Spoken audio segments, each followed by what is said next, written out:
اس لیے کہ قیامت کے دن جب اس گناہ کا پتہ ہو جائے گی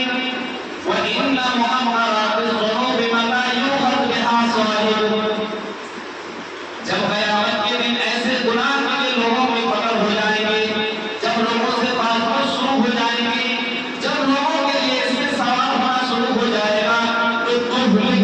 گناہ انسان کو تباہ کر کے رکھے گا، وہ گناہ انسان کو تباہ کر کے رکھے گا۔ اس کی بنیاد پر اللہ کے نبی صلی اللہ علیہ وسلم نے اپنی بیوی حضرت عائشہ رضی اللہ تعالیٰ عنہا سے کہا تھا، یہ کہا تھا ایاکی ومحقرات الاعمال،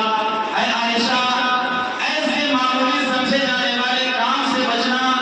جو کام انسان کو چھوٹا سمجھ رہا ہے، جو بہت چھوٹا گناہ سمجھ رہا ہے، اس کام سے بھی تم بچ کر کے رہنا۔